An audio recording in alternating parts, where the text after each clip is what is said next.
We're recording. We're on. Welcome to the Ride Companion. Yes, if you are new to the Ride Companion, we would love for you to hit a like, hit a subscribe, and leave a comment because we've got an exclusive giveaway at the end of this fascinating episode with Danny MacAskill. That's true. Of course, this episode is brought to you by the legends at Adidas FiveTen. They've stepped in, they've helped get Danny down here, and we've had a whale of a time. Really good episode, isn't it? Really good episode. Can't wait to get into it. So, yeah, no point hanging around, is it? I don't think there is. Just get into it. Let's do it. Ladies and gentlemen, Danny MacAskill.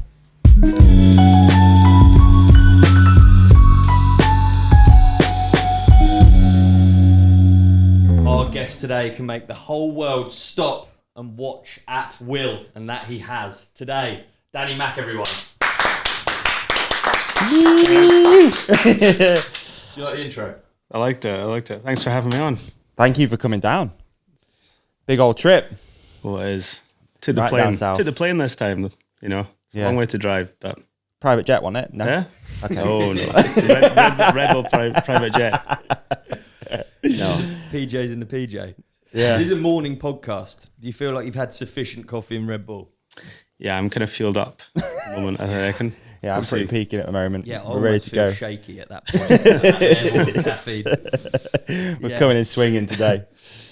Good job we didn't record it last night. So the plan was to record last night. I feel like it was just a bit late, wasn't it? It wouldn't have been late. Would have been a bit of a vibe I like kill. morning person. You a morning person? Not really. I wouldn't say it. I've got a question about that later on, actually, because obviously what we're going to talk about today is Campus, which has just been released. Yes. We're going to put a link in the show description so people can go and watch it. Nice. Perfect. Yeah, instantly. Perfect. I think the best thing we can do is get a synopsis from you on your latest project. So the synopsis is that Adidas FiveTen gave me the chance to basically scout their campus, or their headquarters near in Herzl near Nuremberg in Germany, and just give me a free to roam pass, you know, to ride in their offices. Full open brief, yeah. Pretty, well, I mean, it is Germany. So, but they were actually really cool about it. I mean, in the beginning when we first started like scouting the place, and I'm trying not to climb on everything I see.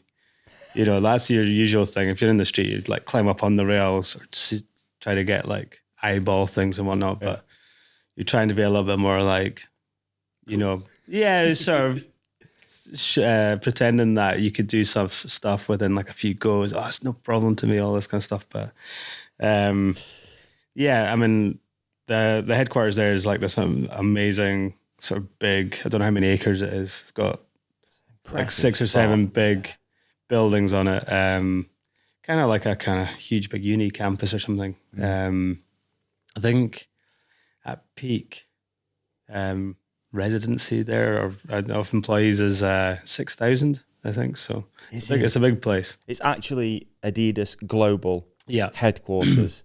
Which is really cool to think that it's there in Germany. For some, like in my head, it's just like an American thing, but it's absolutely not.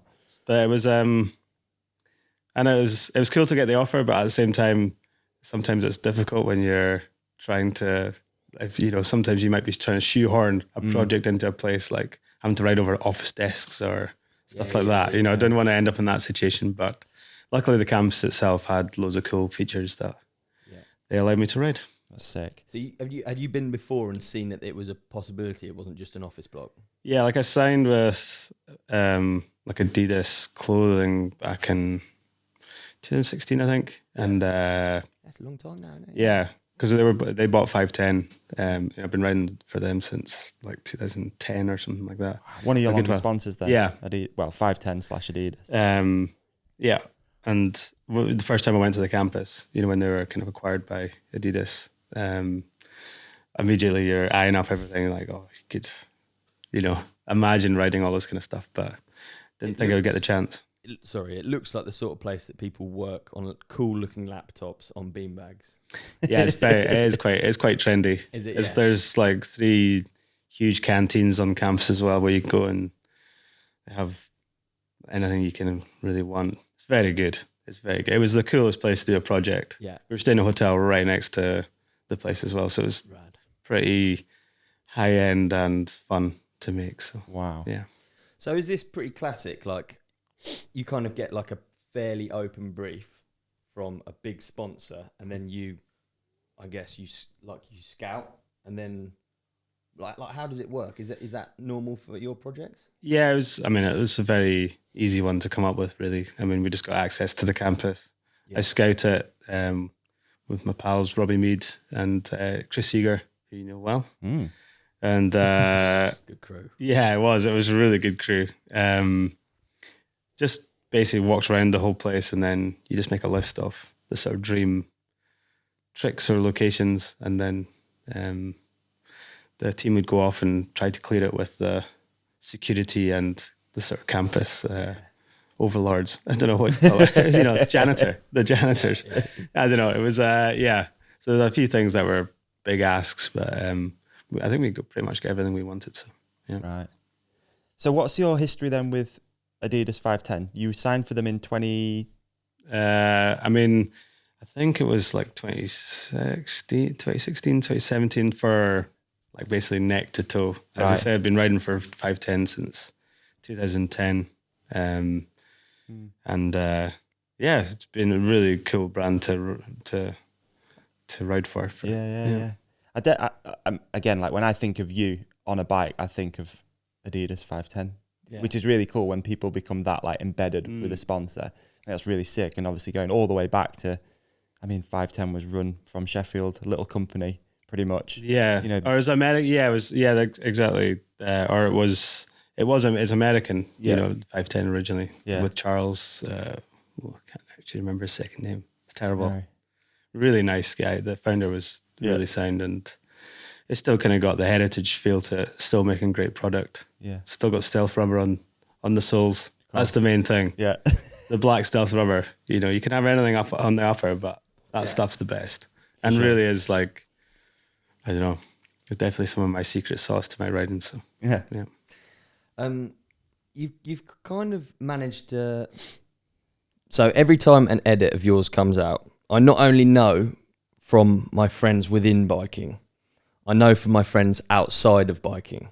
Like, and I know I get it sent by uncles, by people I've used to work with that don't ride. Like, you reach a way wider audience. When you're like looking around the campus, for instance, are you looking for things that you think people will that will translate to a wider audience, or does that just happen naturally? Yeah, you definitely look for the things that sort of people interact with. I mean, I'm trying to think of the sort of moments in this film. I mean, it starts off with this like hop to wheelie up this sort of bike shelter at the start, and it goes up to like about 13-foot drop to flat, which wasn't very good. But that's not exactly that relatable, but it was a nice place to start. It starts outside the place. It's like the front door basically, so it was an obvious place to start. It's a banger opener. Yeah, it is. You say it's not relatable, but it is, because everyone can figure out, okay, wow, that's really high. Yeah. So it is relatable in a way, but I know what you say. It's not relatable that other people can go and do it. No. But it's relatable in that you can tell how high it is. But I'd say the sort of moment, the one moment from the film that you might sort of, well, not relate to, but I tried to, basically they've got these cool bikes on campus that, you know, the place is so big that you have to, you know, use these city bikes to get around, which are all branded up like Adidas Originals. They're very cool. And I remember cycling on one and looking down between the handlebars, and they've kind of got these kind of, I don't know, almost like swan neck kind of bars, or I don't know what you call them. And it looked like you could perfectly nestle your front wheel right in between them.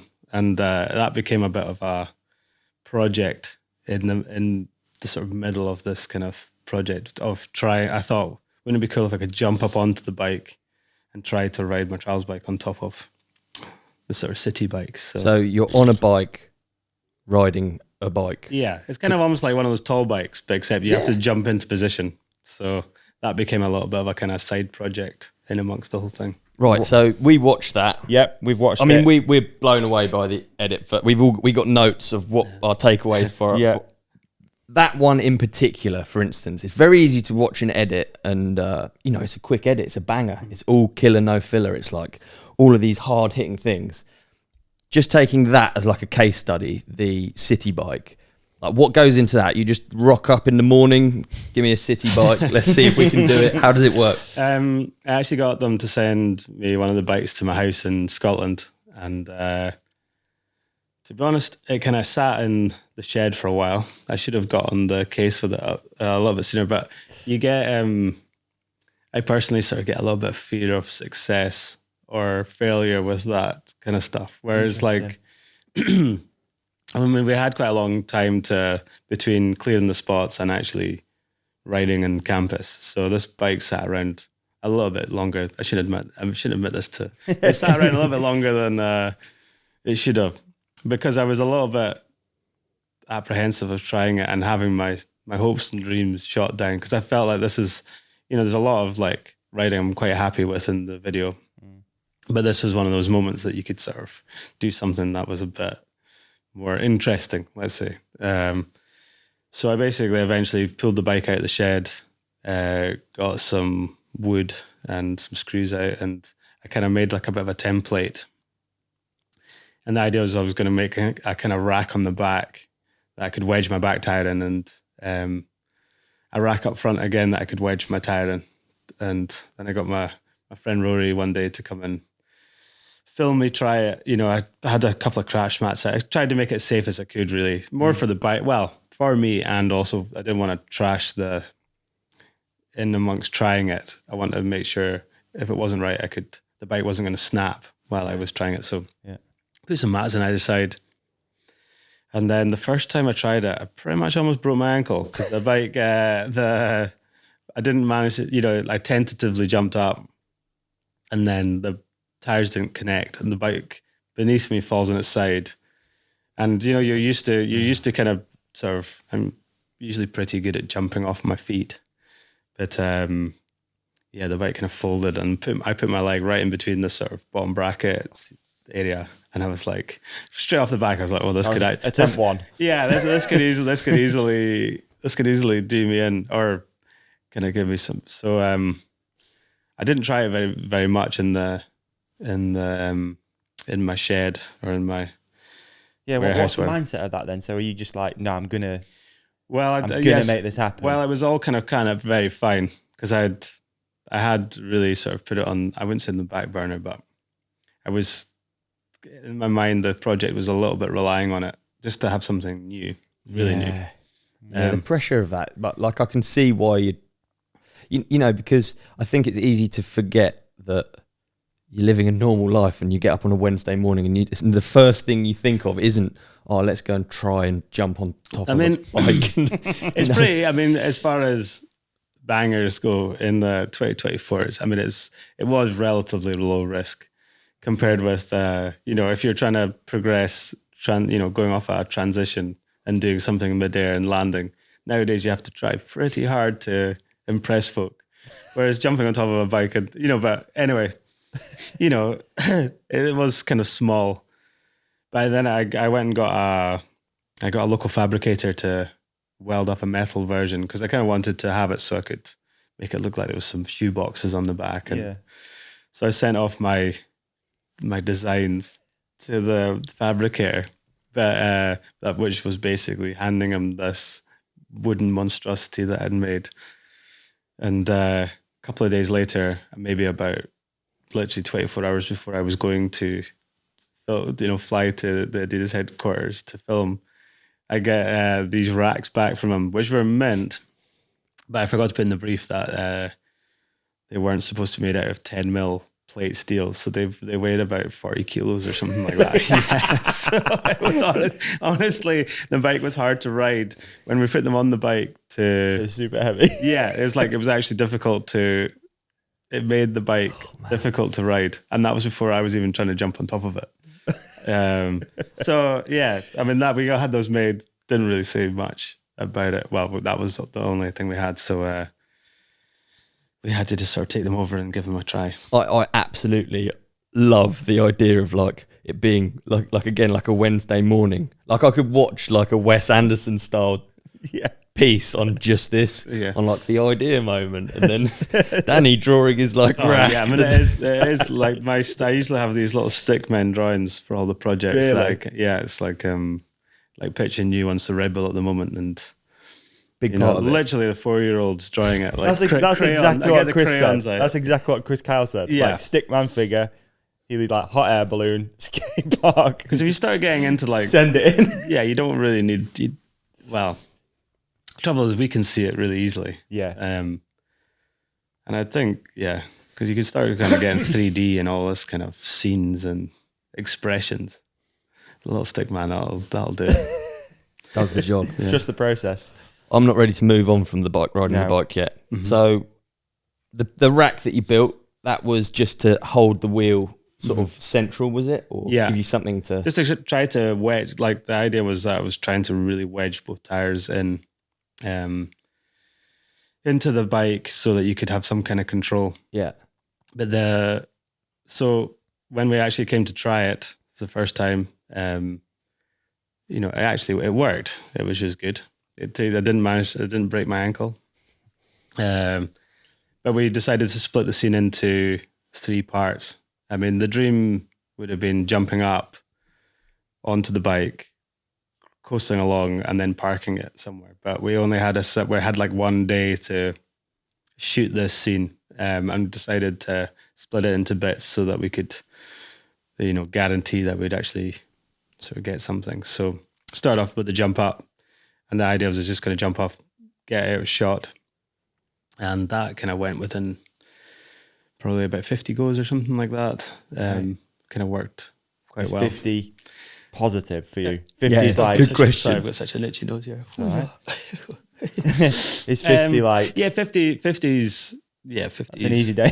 50 should be... I reckon 50 goes, unless you're like doing like banger. I reckon 50 should be like nothing, like in terms of attempts. Yeah.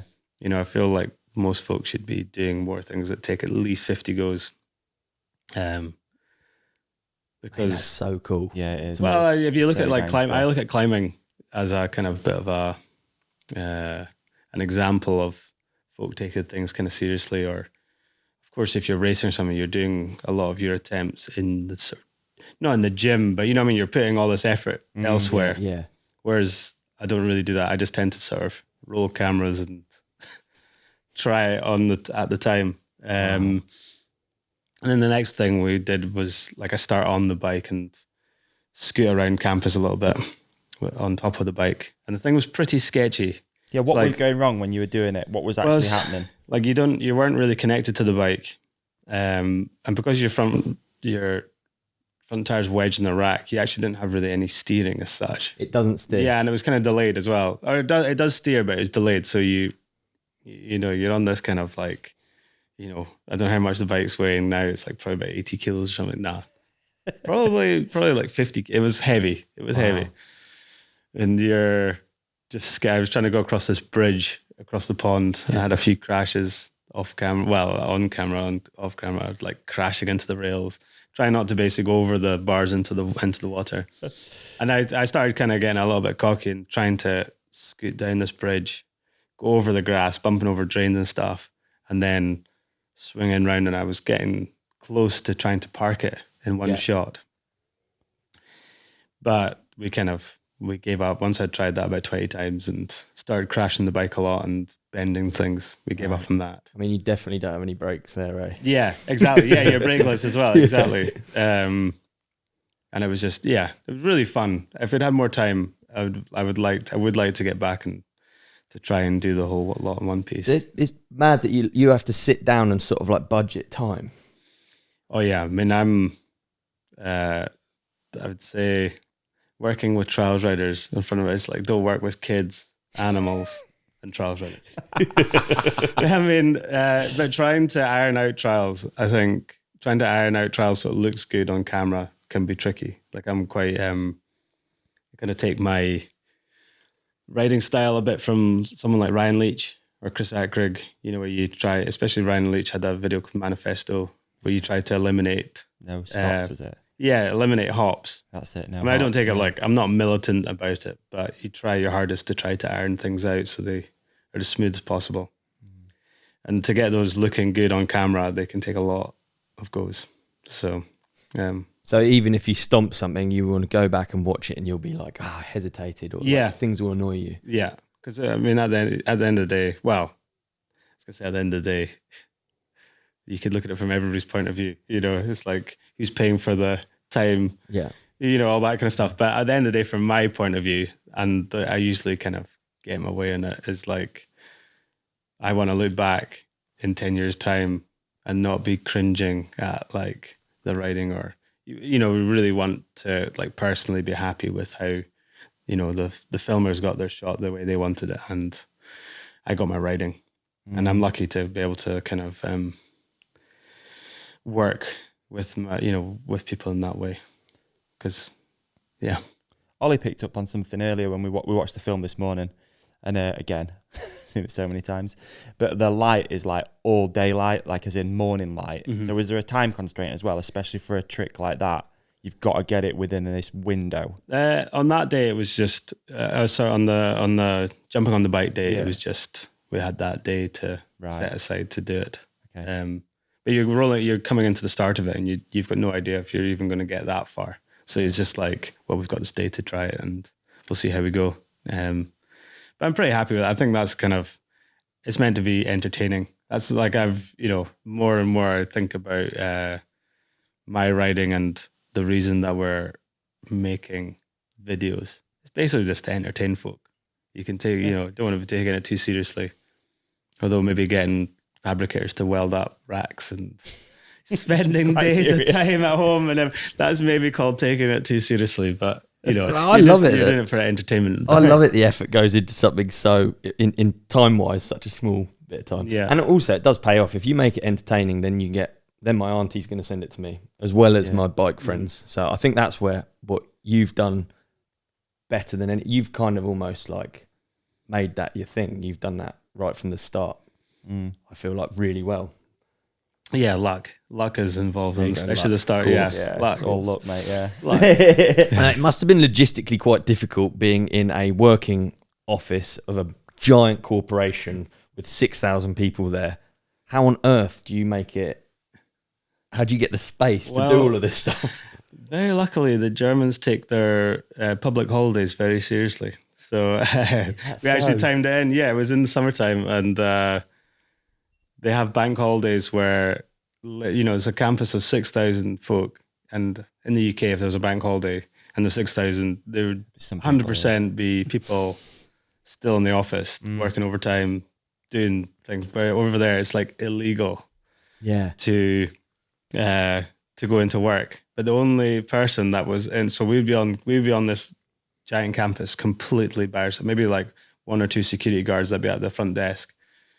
And it was kind of, it was really cool. Kind of like the world had stopped. Or 28 days later. Yeah. But the only person that was cutting around was the CEO of Adidas. Bjørn, who's a total character. This Norwegian guy. Is this the guy that called you old? Yeah. Call me old. Yeah, I'll get him. But really sound. But he's quite he's a real character, and he Norwegian and really into cross country skiing. And you can see him any day. Like you know, he basically roller skis into work every day or around the campus. He's just there, out just cruising around. So we'd be out filming in certain locations, and he would just sort of roll up and come and hang out for a bit, watch, and then it became quite funny, you know, like, because I mean, he's a really approachable guy, but definitely the big boss on campus. The CEO of Adidas. But we just kept on running into him every day in a different place. And well, it's like quite a unique circumstance, isn't it, to have it like so the business is closed down and he can just freely wander up and see what you're up to. It was pretty good. It was pretty good. And but yeah, he's calling me old. He's like, he's not many athletes that are 38 years old. It's like, hang on a minute there, pal. I'm a spring chicken, you know. Nah, it was it was quite funny. He sounds like a proper character. I think former professional football player, Yeah, CEO of some big businesses, and then to Adidas as well. That's pretty sick. yeah, it was funny. Yeah, the CEO of Adidas. What a job that must be. I know. Holy, wow. So the Davey mentioned about the light. That's not first thing in the morning. I thought it was a bit of just everything. Luckily, we got really good. We got really lucky with weather. Yeah, you got So some. we light. do some early morning stuff, late afternoon. The buildings were really shiny and reflective, so there was plenty of even reflections you could be working with, and it was it was a perfect place to be able to sort of build up a nice looking project for sure. Yeah, wicked. So the opening drop. What time's that? That was later on. How did you get hyped to do it any time of day? Yeah. Yeah, it wasn't much fun. Like you jump up, like it's quite a high hop onto the start of it, and then I thought there's quite a lot of dead time just to be pedaling. So I thought I would just do some kind of a power wheelie of sorts. Not exactly the most stylish maneuver on the trials bike. I just sort of did it out of a bit of fun. Bit Charles Bandits. Yeah, exactly. Yeah, exactly. A bit of Joe Barr's Trials Bandits. Yeah. But as you're going up, as you're wheeling, well, it's like my special bar was actually like going down. My energy. Special bar. So it's a giant drop. It's a drop that I don't want to do anyway. Yeah. And basically, the sort of power meter is just sort of diminishing, especially the more attempts I'm doing going up there as well. So you're sort of wheeling, trying to sort of adjust your feet and trying to get my arm, I'm trying to sort of preempt. So while I'm wheeling, trying to sort of get the grip right on the bars. What do you do? Do you over grip almost if you're going to do a gate start almost for a drop like that? I kind of run my levers quite low. Okay. Anyway, they're particularly low. It's more just because you used to brake levers by leaving them high back in the day, so they sort of slowly moved out of the way. I sort of feel that with my weird wrist angle, you can almost like lever the brakes harder. Okay. I don't know. It's just the way I end up doing it. But no, you're just basically trying to adjust the grip, and then because it's like, you can sort of feel the thing getting higher and higher. You're like, oh, here would be nice. If I could just get off here, that'd be good. But it just keeps going up and up. And you're like, oh no.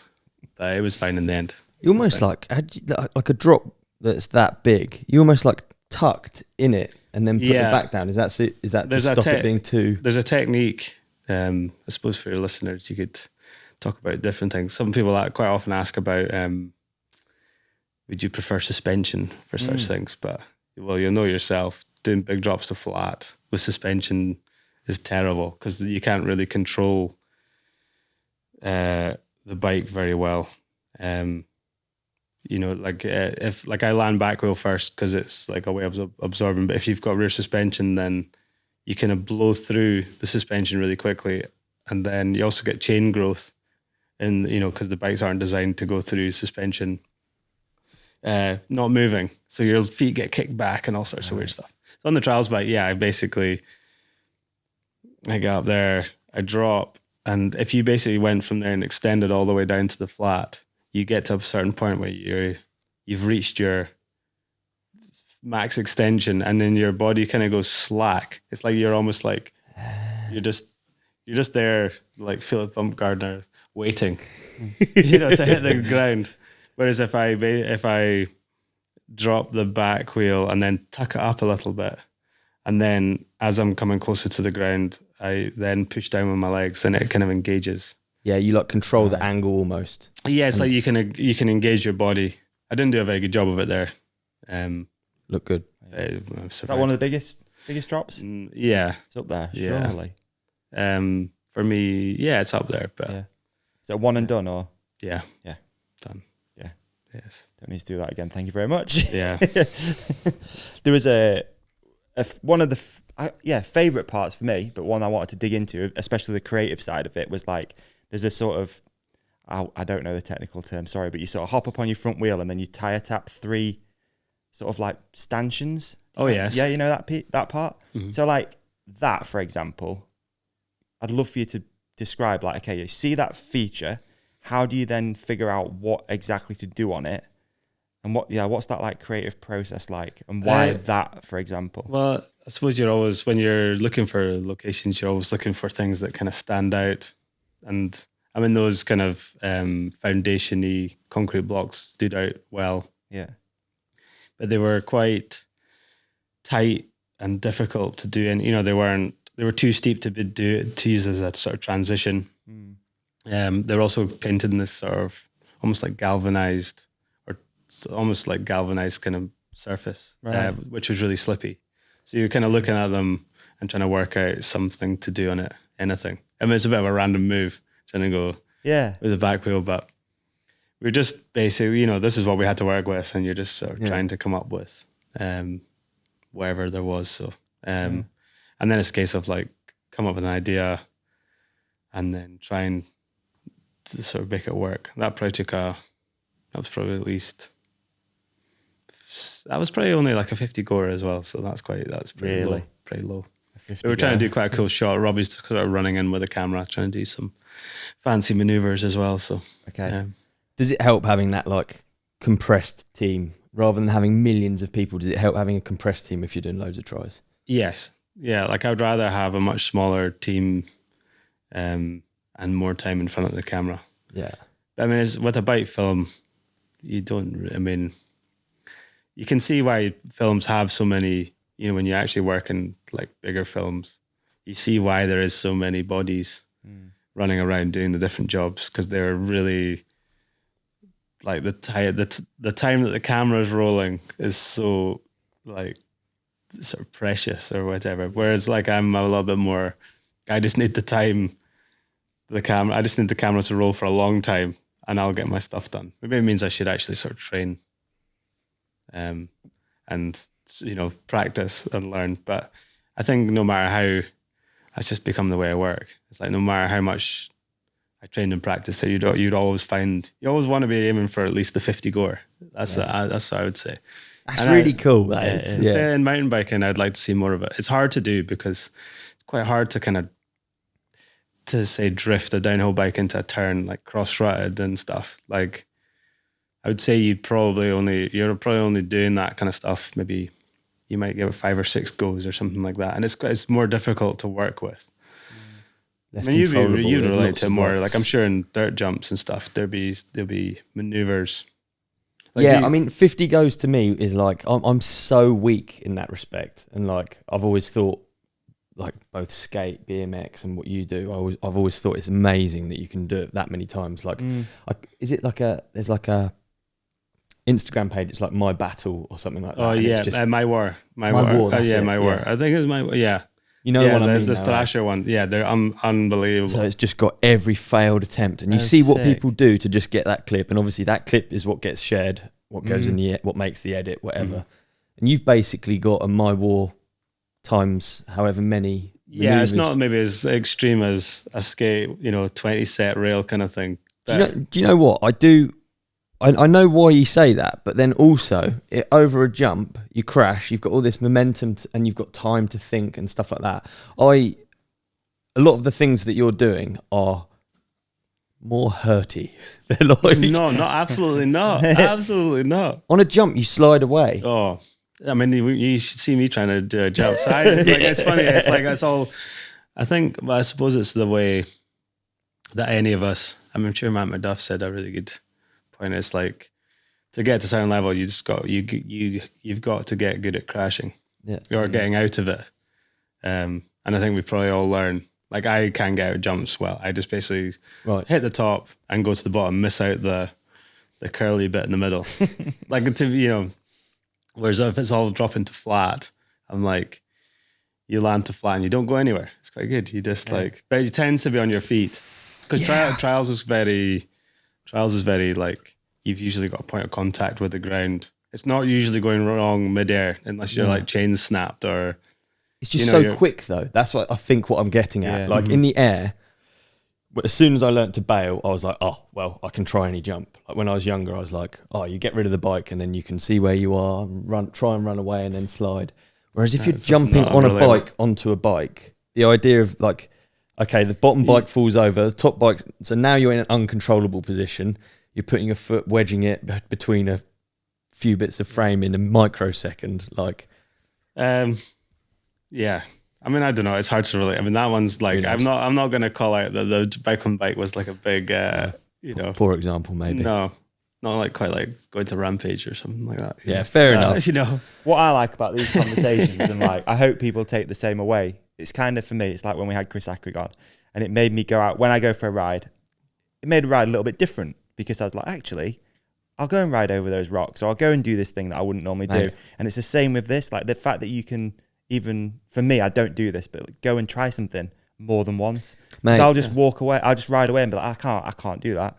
100%. I think if you're ever doing like a tip for, I mean, it's not, I don't know, like if you're ever just sort of stop and film something for Instagram, I think it's like, or if you're just doing it for yourself, for your own personal satisfaction, I would say like give it more, you don't want to hold the whole crew up, and you don't want to be that guy. It's like literally taking, if it's a group ride and you're taking 50 goes on time. But if it's you and your pal and you've seen something, you say it was like a climb you had to clean, or a sort of style thing that you wanted to get over, something, just spend the extra time and get it, because you'll be stoked.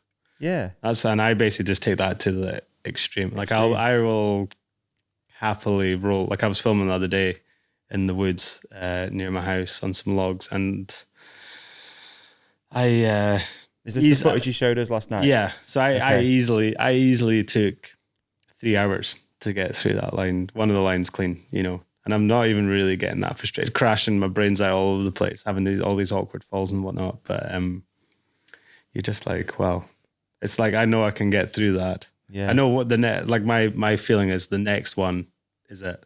It's always like, I was like, this one, I believe it as well. Because that's how it works. You just, you can it can get rejected so many times, and eventually it'll just click. I think there's a major lesson in that for a lot of people. Yeah. And me, especially, like going out and doing that stuff, because it is really fun. But I think I just don't do it anymore. I used to a little bit more, but now I won't go out and try something more than twice. I just like, I'll keep going. Yeah, it is really, I mean, on the e-bike, I have to say, that's what I do quite like. I like the way when you ride a track. I mean, if you're maybe chasing, you might be chasing a time or Strava or hitting a certain line, but I do quite like that about mountain bike and e-bike, where I'm never disappointed at the bottom of a trail. I'm always like satisfied, it's like you're just like bombed down with your pals. You've all gotten sketchy, and it doesn't have that kind of war. Yeah, yeah. It depends what you're riding. Of course you can. I mean, of course there's always levels to, if you're riding like some mad jump line. I mean, I'm just riding steep stuff that I kind of generally know I can get down. But you don't have that kind of disappointment. But you probably don't have the satisfaction you get when you clean it at the end. That's pretty cool and unique to trials, I would say, or skating maybe. Well, I suppose it depends if I'm filming or not. For my own sort of personal satisfaction, I'm probably more buzzing out the bottom of a trail than. But if I'm there to like set myself a little challenge, and I get that done, then. I mean, by the time you get into the 300-400 goes, though, it's like relief. Like you've mentally done it so many times. You've and then it's more something that you don't. It's not like you're getting like a dopamine hit off it. Really, it's just more like, well, it was inevitable. I was going to get it. That's how I'm a wee bit like that. Do you know? I love it that it takes so much to get such a short edit. Have you ever thought about doing like a director's cut that has all of the attempts in, and then the final? Because I would watch it if it was like my war on each thing, and you realise how much effort goes into stuff. I mean, it would be a boring watch. It'd be a lot of me chatting. I chat a lot. That'd be good. I'm chatting to the guys like, exactly why things aren't working right. You know, it's like just a mental flow of just babble. Poor guys are sat there getting jumped by midges. They're like, surely, Danny, come on. Like lunchtime was past 2 hours ago. I mean, just like, But it's gonna. But it could be. It can be nowhere to be seen. That's the thing with it. You can literally try something, and it's like you might have got nowhere close, and then like the next go, you do the whole thing, and you're done. So it's like, and it pretty much always works. And that's, most of the time it comes in that session, but it's like. Have you ever worked out what the difference is? Sorry. No. Like what the difference is between you can take all these attempts and it fucks up, and like each individual one you might be like, oh, I didn't brake hard enough, I didn't put my weight forward enough. But when it all comes together, have you worked out what it is that you do, or is it just completely? I don't know. No. I started looking into the numbers. It seemed to be like 300 or 400 goes. Sometimes like there's like a certain amount of just, was it you throw shit at the wall, eventually it'll stick. Really, yeah. It feels that way. But sometimes it is like that. It is just about like, I'm sometimes trying to change up strategy, like what's the others, was it the, if you go in with the same plan over and over, yeah, and you get, it's like something to do with madness. Yeah, I can't remember what's it called. Doing the same thing over and over is. Yeah, and I go through that a lot, and occasionally, but usually I'm right. I don't know. So at the start, do you come in? Do you visualize exactly what it's like? You sort of know, right, what it's going to feel like. You knew when you go off the edge of the 13 foot drop. You know what's going to happen, basically. So you've got a clear picture. I guess that's a bad example because that's just like a drop in it. But maybe there's something like we did this rail in the Adidas headquarters. I had to ride down this rail. Yeah. And that one's kind of had quite a lot of exposure. I mean, it's quite straightforward. It's not like I'm doing anything too sort of blind or complicated, but you have to kind of keep your fair bit of composure on that stuff. And again, it took me quite a while to get. The first part was a little bit awkward getting up onto the wall. You try not to. My inner sort of Ryan Leach is there, like, don't do too many hops. He's folded up like a pretzel. did some, on my shoulder. Yeah. Remember, Danny, not too many hops. Right. Yeah, that's it. You're right. And then you're, just sort of visualizing it.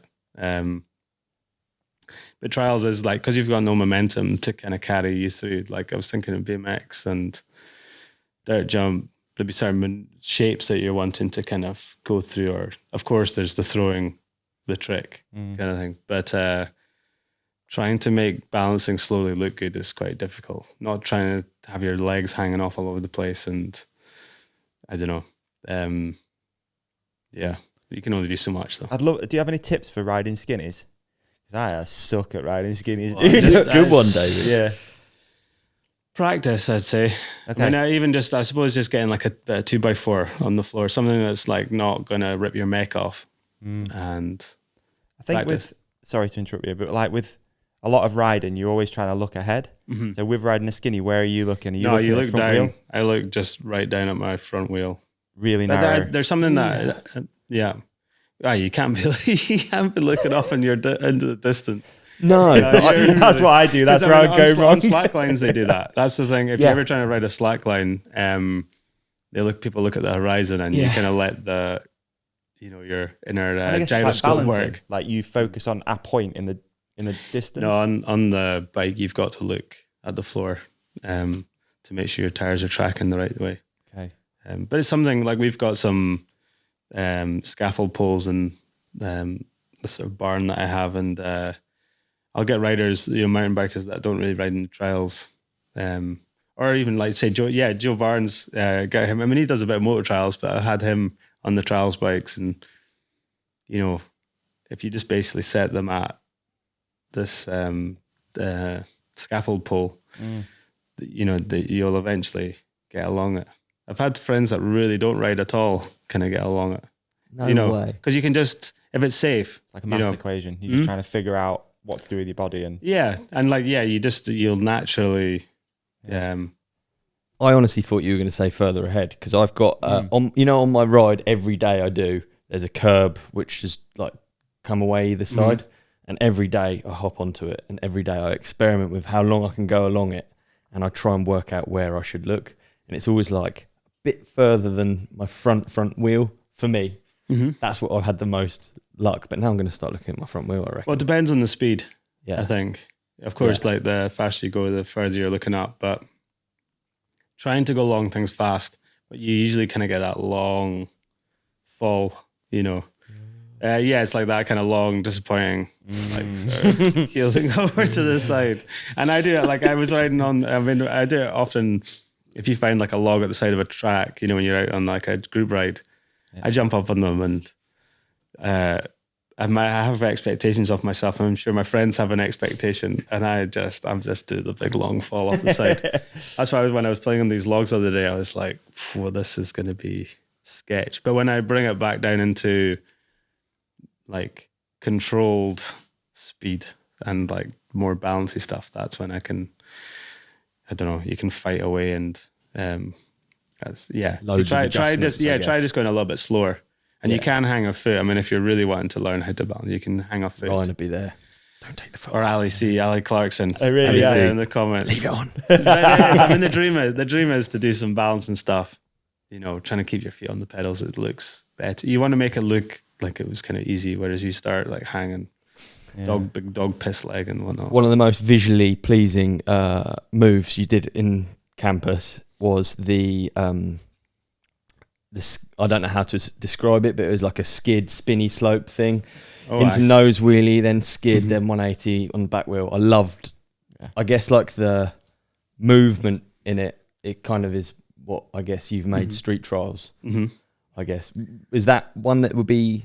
Yeah, it was cool. That's it was like a really standout location in the film, and as you say, it's like it combined a load of things that I really like to do on the bike, spinning, front wheel maneuvers into, well, everybody loves a good skid. Yeah. Especially skidding down a bank is like a really nice feeling. It made, when you're there in person, it's like screeching away, leaving all these big black marks on their nice shiny white bricks. And then, it was pretty good. I had a pretty funny sort of tangling crash. It was like the first day of filming that one, and I end up kind of going over the bars and landing onto both wrists at the bottom, staving them both a wee bit. But it was quite that's probably one of my favourite moves in the film, actually. So thanks for pointing out. Yeah, no worries. There's also the the one I liked, actually. I think it was inside the building and you not squeak out. What do you call G-turn? Is it through the building? I thought that's. Oh yes, yeah. That shot-wise is really cool, isn't it? Courtyard or something. We're going to be doing. I think when this comes out, we're going to be doing a show there actually in the headquarters, which should be quite good. That's sick. Should be quite cool. Yeah, it was cool. It's cool getting to ride in these buildings. Although that building's absolutely roasting when the air conditioning doesn't go on at the weekend. So we were. Not even a greenhouse. Yeah, no, not even. Yeah, exactly. CEO's in there sweating with Danny. Exactly. Bloody a public holiday. What of all the movie, well, the film, the edit, whatever we call them now, which move was the hardest and took the longest? One of the hardest moves, and it was a bit of a silly one, but it was just kind of we used it because we got the opportunity to do it. It was basically we had this. Like Adidas have got this robot leg that tests out the new Predators. You know, basically it's got a football boot on the end, right? And they actually have a lab where they test the new footballs and boots. And so you can set this leg up that it consistently kicks the ball to a certain point. So we thought, well, it would be quite fun to use RoboLeg for something. So I tried to go down the goals and do like a foot jam to it. I thought I'll try and like save it or something. The idea was I was trying to whip the bike. So I hit the ball and tried to purposely hit it into the camera. The dream would have been to try to get a shot, you know, where you kind of went to the viewer. But we spent 4 hours or so trying to do this maneuver, and I would have to get the guy operating the leg to tie me in because I couldn't look. I had to concentrate on what I was doing, trying to do a foot jam to it. And we probably tried that, I don't know, hundreds of tries, like both my rotors and my bike. I didn't think it through completely bent my nice discs, you know, because you're quite precious about your brakes on the trials bike. No doubt. And I should have put like fresh discs on so that I didn't ruin the ones that What were. are you ruining for? Because the ball was hitting it. Yeah, it's like they were like, Really? you know, they were completely good. You know, I'm there after every run, or if I hit the day, I would have just. Ugh. My discs were completely trashed, and I kind of wore my pads out and stuff, and it made the rest of the next days a bit of a pain. And we didn't quite get the shot that we wanted, but it was a cool thing to get Wouldn't to. have known unless you said you were going for that specific piece. Yeah, exactly. It was quite fun. It was fun. I mean, it was like not often you get a chance to play with robots. If the legs came in pairs, you could have used the other leg to kick a ball at the same time simultaneously into the camera. Just an idea. Yeah. But then you'd need another leg operator. We put the time in. We already thought of that. Yeah. Talk about the bike a little bit. So this is a custom. You've been on these for a little bit. Custom Santa Cruz trials bike. Mm-hmm. Is there anything specific that's changed over the years? This one, not really. This one's so sick in yellow with the 3 stripes on the fork. Yeah, it's cool. Yeah, my little trials bike's very cool. I still can't quite believe it. Still kind of almost glows. Like, you know, when you were a kid, you saw, like if I saw Chris Ackridge's Pace back in the day. Yeah. Like, wow, that's a cool bike. And I hope people sort of think that about my little trials bike. Not much has changed since we really sort of first designed it a few years ago. This is like the latest iteration that's in yellow. Okay. Got some nice, as you say, some 3 stripes on the forks for this film. Makes it look quite cool. Did it ever make it? Sorry? Did it ever do a production one or no? I don't know. I mean, trials it's a wee sport and it would be an expensive piece of kit. I don't know. I don't know if it's quite Santa Cruz's target market, but I mean, I'm very lucky to kind of get this little beastie to ride. So yeah. Is your setup just dialed now? It's like it doesn't need to change. Yeah, it's not quite like mountain bikes where the geometry is constantly changing. I mean, the non-street trials bikes have changed a lot over the years. I mean, they're getting much longer. The bars are rolling forward. But yeah, I'm just quite happy with the setup, really. Fairly short back end. My bars, as I'm getting older, getting just higher and higher. Zimmer frame like, you know. But yeah, it's kind of like, I mean, dirt jumping is a great example of something that's not really changed a great deal over the years. It's very refreshing, I think, having in a world where everything changes the whole time. Having like a bike where you just leave it and you just don't question it. It's how it is. Yeah, it's nice. I mean, of course, if you can try, but I mean, I could maybe change like stem length, and if I wanted to, I could roll my bars forward or something like that. But no, I just I stick to. I went up 15 mil on my bar rise the other day. This is a bike that's just getting old, mate. You're getting on. But to counteract it, I took a stem spacer out. So probably the end difference was probably 5 mil, 4 mil or something, and I was still worried. Don't want to change it. Do you run?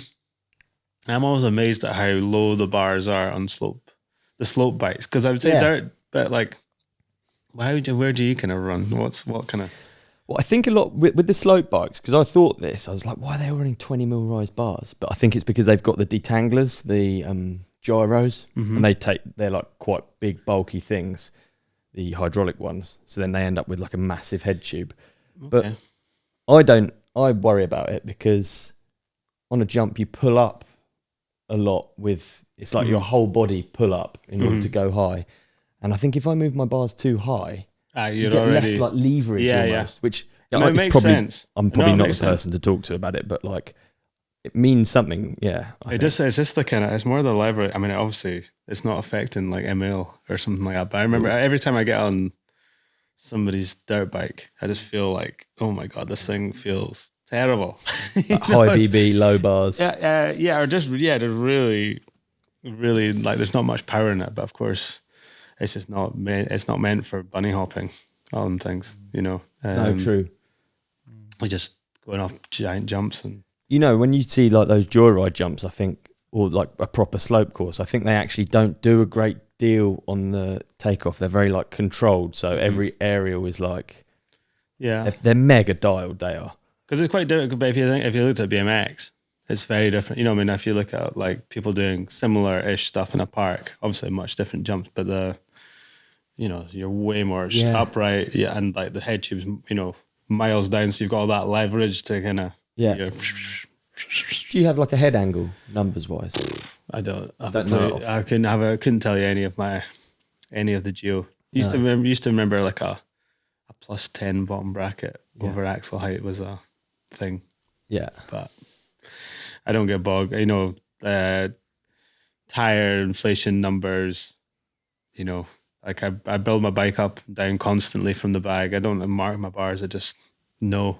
Yeah. Make sure, like I do like to make sure that my brakes are, like they might change ever so slightly within a degree or so, but they've at least got to be level. I can't be dealing with folk with brakes with this. I have a feeling that you might be a brake. How do you line your brakes up well? Very much so, yeah. Yeah, okay. I thought you did. I thought Dave Mack said that you had your brakes wonky, but no, maybe not.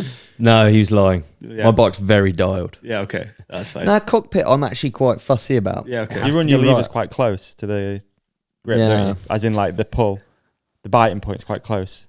Is that right? Yeah. With you? Yeah. Yeah. Whereas I mean, I'm the opposite. I'm like, I like them, like, way out. I like it, like, triggers. Yeah. Yeah, I just don't like arm pump. I just hate arm pump. But, like, I think you can't be too fussy if you bike loads, and I would say I'm in the category of biking loads. So like, yeah, I mean on your e-bike it's quite hard to stay on top of it when you're going out as much as you do, right? Yeah, the bikes don't really, that's what's good about them. That's what I love about my e-bike, that I really do very little maintenance for the amount I ride. Yeah. Like it probably gets like, they'll get maybe some oil every run. Try at least that. That's like that. And then honestly, maybe like every like 2 weeks you'll probably have to do something. Maybe have to try and you're trying to think of something, aren't you? Like maybe like check your brake pads. Like I barely clean it. Yeah. Sometimes I mean I shouldn't clean it all the time. But I don't know. I just sort of like I don't know. I think you can overdo it, can't you? If you ride loads, if you clean it every single ride, like if I change my underpants every day, I'm joking. As a joke. Moving on. Right, the kettlebells, dude. These sort of things that you do in your edits, like some of the things that impress me the most, like because they involve, like it's such a. I think we talked about it last night. Like being able to just enjoy yourself in a car park on a bike is one of the coolest things. All of my favorite riders are like people that you can just watch in a car park and they're not talking to everyone, they're messing around on their bike. I went riding with Phil Atwell. He's a great example of it. Like someone who can just have fun on whatever. Yeah. Like the fact that you can have fun, you've taken it really to the extreme. You can have fun on a line of kettlebells. I mean, how much fun was it? It was good. It worked out. It wasn't. We started off with at the heavy end, so that of course they're more stable, and then just kind of like it was one of those lines that just took again lots of goes. That was probably 60 gore. Was it? Yeah, no, it was just the end ones because you're trying to sort of just eyeball them, trying to make sure that they're all lining up. But not the most extreme. They get lighter then as you go down that line. Yeah, so they get down to like that's why the end ones sort of move, or like I move them kind of on purpose. Yeah. I thought you glued the others down and then you would make the that would be the way. That would be the way to go. I wish I used a bit more showbiz camera tricks. But, that's so sick that there isn't any though. Like it's so rad. But it's I mean, you kind of treading the line. You kind of want to. I quite like riding stuff that's relatable. Yeah. And it's you of course try to kind of keep the kind of core happy doing the bigger stuff, and then you can kind of entertain folk by just cutting around. Right, with that one as an example, how much of that one is when you're in it and you're in your 60 tries, how much is you're motivated to just do it and how much is you're motivated to get the shot? Because the two kind of go together. Do they? Because you're there, like we're all there to make a film. So it's not like if you were out, if I'm out in my own time, maybe with a friend, then it's sometimes just like I'm motivated again a bit more for my own riding. But there you're just like, well, that's what I said I'm going to do. It'd be quite nice if I just got this done so we can go and have lunch. Yeah. I'm actually motivated by lunch often. Lunch, that was option 3. Yeah, exactly. You're thinking about, what have they got on what specials have they got on today? I mean, they've got, it's Schnitzel Day. Oh, yeah. Let's Seeger go. said in a message, apparently the Bratwurst or something is like a thing on a was, Friday, was it? It was the cordon bleu. We went to a schnitzel place one night and all right. Seeger took up on himself. Like one portion came with 4 big cordon bleus, which like is like almost like a schnitzel with cheese and pork, I think it is. Big things. Yeah. And he proceeded just to entertain us all by actually finishing the whole lot. But Beast. yeah, he was he wasn't in a good way afterwards or the next day. Beard meets food style. Yeah. Funny. So on these projects as well, how much do you give sort of I'm trying to think how to put it, creative control to those guys? Because you're like exploring your limits. Mm-hmm. Are they exploring their limits as far as filmmaking goes and what they can film? Yes. Yeah, they definitely do. I mean, there's definitely between Robbie Mead and Chris, they like to get edgy. Yeah. Edgy. But I mean, but then they also know, I think it depends on the concept of the style. Yeah. I think there's a lot to be said for, I mean, they know it's like just to kind of get whatever shows off. You know, you can build a story around each little section. You know, you want to get your tights, your mids and your wides kind of stuff, kind of classic. And nowadays I kind of start going down where's the phone angle?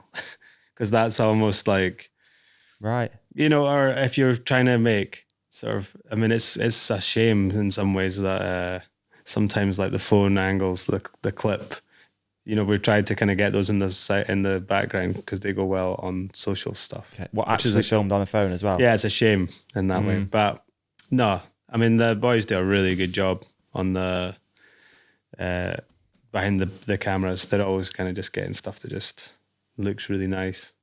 Yeah. Seeger's really good at getting the tight stuff, you know, all the details with the tires and face and whatnot. Robbie's he's very good at capturing stuff on the Movi, you know, doing running along next to. But sometimes you can kind of it's quite easy to get kind of, you can get carried away with sort of fancy cameras, you know, but the simple stuff's often the sort of best, I think. What do you think it is about like iPhone stuff? Like it noticeably does better. Obviously everything has its place. Like you couldn't shoot the whole thing on an iPhone. But like, what is it about mobile phone? I think it's the actuality and relatability. I mean, I think we're all using that same angle ourselves. So I think you can relate to it.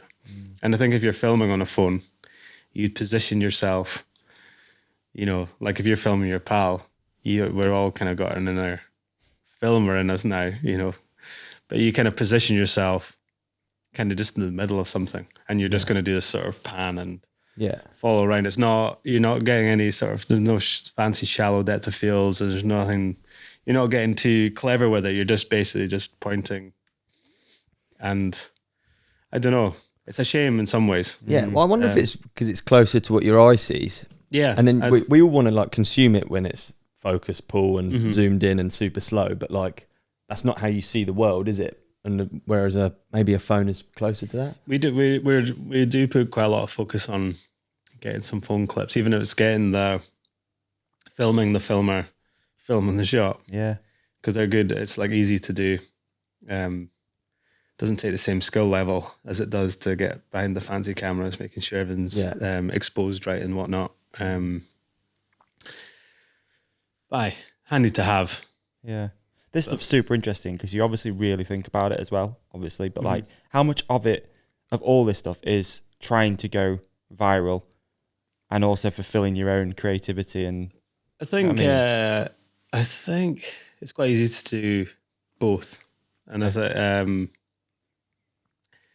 well, it depends. It depends on your kind of rules as such, or like difficult to do something viral that's pure court. You have to be doing something like pretty mad, Okay. you know, or no, it can be very, that's not true, but it has to be something that really pushes, you know, to jump out of the scene, you have to do something that really is pushing the limit somewhere. It has to be something so different that it's shared amongst the sort of scene that much that it sort of it manages to bounce out. Do you feel pressure to like try and find those things all the time? No, I mean, I've got it really easy because I've set these kind of, you know, dabbled in the humor side. You know, there's certain ways of, I mean, Fabio's done the same thing where you kind of, if you dabble in this sort of humor side of things, then you can kind of, if you're not taking yourself too seriously, you can get away with doing things that are a bit more fun. And I definitely, I choose the things that I, for the videos. Okay. I try to get a few bits in there that are quite relatable, you know, like the kettlebells, jumping on top of the bike. Hurdles. It's hurdles kind of stuff. You try and just get a few of those kind of moments that sort of help it along. And then you can kind of do your fancy, more core stuff in between. Do you think it's got harder? Like, yeah, definitely. yeah. Thinking back, I'm trying to think back to like Weird Day Out and things like that. I mean, that's quite a long time. Yeah, I think about quite a lot. I think the average person in 2024 is much harder to impress than in a smaller time window, probably as well. Yeah. And you just go. I mean, if you go on Instagram, I kind of go through phases where I take it on and off my phone these days because it's, you know, it's not takes up too much time, let's say. But if you go on there for any length of time, the way it kind of constantly drags you into search, and you're just going to get, you know, if you're into bikes, you're just going to get fed. I don't know, it's just mental out there. It's like there's just so many mental phone clips, CCTV clips of like near misses, or just, it's just wild. So trying to, I think, have any, trying to have the same impact. Like I was lucky to kind of come through the sort of innocent, what felt like the innocent start of things, you know, where things are, you know, with social and YouTube, I feel like. But it's still there. I think, you know, you can kind of get, so maybe, I wouldn't say disheartened, that's not the right word, but it's just, it's weird when you sort of feel like you're just sort of feeding there's almost a bit too much. It's like a hose pipe of just things coming at you all the time. And even if you're completely aware of the fact that comparison is bad, it affects you subconsciously. That's what I kind of think. So like even in uploading clips, you think you've got to do so much, or I don't know, in a certain direction or whatever. I try and think of it as I like, that's why I like working on what's called long form. I mean, the brands will start calling them, these are long form projects. 5 minutes. Yeah, 3 minutes, 5 minutes. That's insane, like, isn't it? you know, that's what they start. But you kind of know it's long, like, you know, individually, if you try and work on a few things, you know, individually are going to sort of, they're always going to sort of do all right in the social side. But the long form, at least, it's like you're never going to get a song that's 15 seconds long that you like. You know, I mean, that's how it's like you want to at least hold people's attention for like a good song's worth. And then, I don't know, who knows how it all wild goes out back. there, man, isn't it? It's it's something that comes up a lot, I think, especially on this podcast, because we're all dealing with it, from people listening and watching that have their own fucking thoughts on social media and us. I'm like you. I'm like, some days I'm like, I ain't even opening the thing. Yeah. And some days I'm like, oh yeah, need to I just do find, more, I mean, more. Maybe I shouldn't say it because, of course, there's a lot of things. But it's just like, I can't actually say I get that inspired by social media. Like, I'm more inspired to go out, if I go out and ride myself with some tunes on, and like, say, I mean, if you went out and it's not like you're drawing stick men, but if you're equivalently like imagining the things that you can do in the environment around you, like way more inspired and kind of come up with so many more interesting things than watching any of the social stuff. Like, if you ask most people that are creative, they have the best ideas, like walking, in the shower, doing biking. Rarely do you go, oh, I had my best ideas scrolling on Instagram. Because I guess that's someone else's idea. Yeah, exactly. It's already done. You're like, oh, that's done. Yeah, exactly. Or that's done already. You said ages ago in an interview that like rock climbing inspired you. So is there anything at the moment where you go, I'm inspired by X sport or X? What was the best thing I've seen recently? Best thing I've seen recently on YouTube, but this is going to see you laugh. Your viewers are going to laugh. Please. You should go and check out this guy called Wheelie Yellow. You might have seen this little character. It's like What's it called? Wheelie Yellow. Really right? yellow. Really yellow. It's not what you think it is. It's about this little, it's like a little puppet that drives around in this car. You might have seen this little delivery van that's zooming about. No. But, it's like he's on Instagram. On Instagram, he just tends to be sort of zooming about in this little car, and it's class. It's like very sort of cool and creative. But his YouTube channel, he's like this little philosophical sort of puppet that zooms around in this car. But I have to say, 10 out of 10 content. And Really? I'm like, oh, there's something like, there's just still like, Weren't expecting you for to all say the kind that. of crap that's out there in the world, there's like absolute gold kicking around as well. And that guy, Wheelie Yellow stuff's 10 out of 10. Yeah, you can be like energized by it. That's it, isn't it? It's so Yeah, hard because you consume so much of it and you'd think, oh man.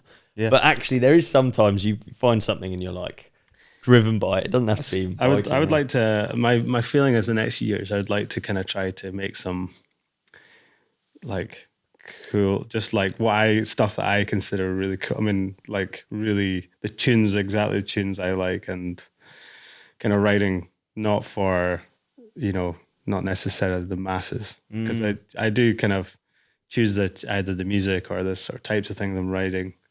It might be with a wider, range of viewer, but I'd quite like to do a few things over the next few years that are just focused on my own kind of. You don't like Oasis, do you? No, after that, like we actually, I can tell you for this, but yeah, no, after Noel Gallagher turned us down. Did he? No. That was Shots actually fired. this is. Yeah, no, I'll tell you, this is for this video. Right, we tried to license the Chemical Brothers' "Let Forever Be," Okay. and Chemical Brothers were signed, and it's like it would have been the perfect fit. I mean, it's like I don't know what I mean, at this stage, I'm not exactly sure what music we're going to settle on. It's still not quite cleared. Really? But the "Let Forever Be" was like spot on. Like I was so. That's what we I was, watched it too, eh? Yeah. yeah, I was like chuffed the way it kind of it was looking, and then Noel Gallagher's side. I don't think it was Noel himself, but his label turned it down, which is a real shame. So No, I mean, dude. it might be that we managed to get it in the end, but music's still an ongoing problem with this video at the moment. Is so, it? Well, Well, we've got a few weeks to get it figured out, I guess. well, And the edit. Oh. I know. Well, it's supposed to get premiered at the Adidas headquarters next week. So Is it? yeah, we're up against it at the moment. Poor Robbie. Um, Anyway, so The closer. uh-huh. The closer, you jump off a massive building into water. Yeah. I forgot we were talking about a film. Oh yeah. Yeah, I was just trying. Yeah, I mean, I have to say, easiest bangers ever. Getting to jump into water. I've done it before, and I will do it again. Yeah, and I will do it again. But when you're going around the looking around campus, there was this. There's a building called Halftime. It's got this really cool overhanging concrete piece of the roof, and it hangs over this pond. So as soon as you saw it the first time, you're like, wow, I wonder if we'd ever get the chance to get up there. And that was one of the ones that took a fair bit of persuasion, I think. For Adidas. Yeah. And then the next one was, how deep is the pond? So we actually had Seeger out on the paddleboard with a big stick, going, just trying to sort of see. And I think we worked out it was about 2 meters 40 or something like that, and the drop itself was about 10 meters or something. So Oh mate, that's actually yeah, it was quite. It quite was wild, like yeah. it was kind of low. It was low enough. Like I didn't really know. We weren't exactly consulting physicists or something. I don't Tom know. Daly's not there. Yeah, I wasn't asking Helping Tom. you I wasn't do it. asking Tom. Like so there was. We got permission for it, and then I was kind of like, well, yeah. I mean, if I was jumping on my feet into 2 meters 40, I would consider that probably not deep enough. You know what I mean? yeah. You'd say, no, that's a bad idea. Yeah, like a 2 meter 40 pool below a diving board of that height. Yeah, exactly. Yeah, exactly. It just wouldn't happen. So, but the actual drop, I mean, 10 meters is like what you see on the internet. I mean, you could literally physically land pretty much as bad as you could possibly land off that and you'd be fine. Yeah. I mean, you could just hands behind the back, belly flop, and you would be sore, but completely fine. Water Yeah. off that height. That's the way I was thinking about it. But when I was there, with the drone flying and stuff, I'm like, I hope there's no flipping vents or something. Yeah. We didn't exactly have anybody dive. I mean, I shouldn't be really saying that. Maybe Dude, in the UK, I would have thought there would have been all of those city bikes all just dumped. Yeah, exactly. Lucky it's Germany, Just people lives. play by the rules. Yeah, exactly. But it was that kind of. It was quite. I mean, to be fair, the sketchier part of it for most folk was probably the run up, because I'm on this a wall that's maybe, I don't know, 8 inches wide or something like that, and that's above ground. So 10-meter fall to that would be a bad time. Not a good belly flop. But that was chill for me. But I was just kind of like, well, we'll see how deep it is here. But I mean, again, it's compared to Rampage. I was standing on the edge of that and looking over the edge, and I was like, well, imagine that's where their landing would be down there, you know. And here I am just getting to splash into some water as the ender, but and I completely over-rotated. I was going to say, it's a bit of a tactical belly flop, was it not? Yeah, I know. I thought, because I didn't want to land, I didn't want to come down landing to back wheel, because I thought I'd look a little bit kind of soft.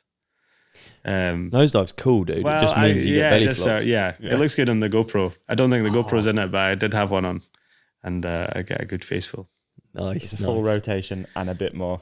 But it was it's like, I don't know, it's hard to coming up with like pure. There wasn't anything there that was like an out and out pure ender. So it was quite a nice. I mean, it's, you know, Bjørn was right. I'm getting on a bit. But no, it was just like an easy way to kind of bookend a nice video around campus. Yeah. And, too right. Yeah. Big shout out to the team for allowing me to do it. Yeah, it's a hell of an edit, dude. Yeah, cheers. Really stoked. It's good to see you back doing that sort of style of riding for me. Yeah, I feel like it's been a while since you've done that style of, you know. Next year I've got some big plans as well. So I really want to try to have I've been riding my e-bike too much the last few years, so I'm gonna try to have a year of trying to kick ass and you know, before I'm 40, big 40. But no, I'm joking on that. I feel mint, and but I'd quite like to just be out just making lots of fun, cool content for myself and focusing on that kind of like what I think is cool. I tell you what, there's very few people, you might be getting on a bit, whatever, but there's very few people that when a edit comes out, I like go straight to my computer, to my TV to watch. Cool. There's Seminarch, there's Cade, you know, there's like a really small list of people, and you're still there. Yeah, that's cool. Yeah, that's rad. Tried. Can't wait for everyone to see it. And it's on the Adidas YouTube page as well. Yes, that's right. Anyway, link in the show description. If you're watching or listening, we'll put it down there. What does biking look like to you these days, man? I mean, you've become pretty famous for multi-battery. Don't even get me started. Don't even get me started. If you think I've got a passion in making the films and all that stuff, I mean, you're at electric bicycle. Don't even get me started. E out there in the mountains. It's the best. Yeah. It's the best. It's like I found like it gives me riding my heckler every day gives me the feeling of like, you know, like when you're 15 and you're going riding with your pals and you're just like buzzing. You know, it's like you meet up. It's like, you know, when you've all kind of sort of decided to meet up in one place and there's just nothing. It's like, it's just never not amazing. I don't know how to describe it. And then up where we live up in near Inverness, there's a lot of new wilderness and a whole new area to go and explore. There's been a lot of mountain biking done up in Torridon and Skye and all that, but it's all full of bogs and heather. But on the e-bike, it's all fair game. Like all these kind of quad tracks, Argo Cat tracks up the hill. Argo Cat. Yeah. I wanted one of them. Well, it's basically, it's like basically anywhere an Argo Cat can go, apart from in the water. I don't know what an Argo Cat is. An Argo Cat's like an 8-wheeler, okay, you know, skid steer kind of thing. You know, like stuff that breaks down in my garden. You sort know? of thing you buy. Yeah. Right up my street. Yeah. But anywhere those things can go, like you'll get up on the e-bike, and I don't know. It's hard to. It's like the best thing that's ever come into my. Do you remember the first time you rode one? Yeah, I do. I remember 2020, or no, maybe it was just end of 2019.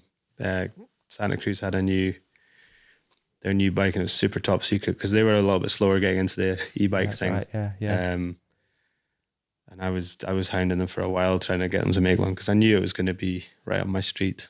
It's just so good. I mean, yeah, through 2020, I was very lucky to be up in Aviemore and kind of really fell in love with the thing, just going out with multiple batteries in the bag. So sick. I think we spoke to you about that because I was saying to Ollie yesterday, what's kind of cool about this is like you've done all three sides of this podcast. We did the first one with you when you're actually in Manchester. Mm-hmm. We did it over the phone. Oh yes, that's right. So that's like the initial what this was, and then we did Lockdown Companion with you, where we that's were just everyone was locked down. You were just riding in your drive, basically. You're a pallet master. Then you were just pallet master. Yeah. So it's really cool, and now like we're doing it this way. I think it's pretty sick. Yeah. It's definitely a cool thing for me. Sat here, but I remember then you were just out. I mean, it's people are quite often like, I don't know. It's funny the comment sections on I think it's probably changing as more and more people try them, but I don't know what's not to love about basically just being able to. You just need to go and use it correctly. If you're thinking that they're lame in any way, you're just not using it right. Like I was for sure one of those. Like, I don't need one of them. I was that guy. I was it, 100%. I was like, I don't need one. I'll pedal.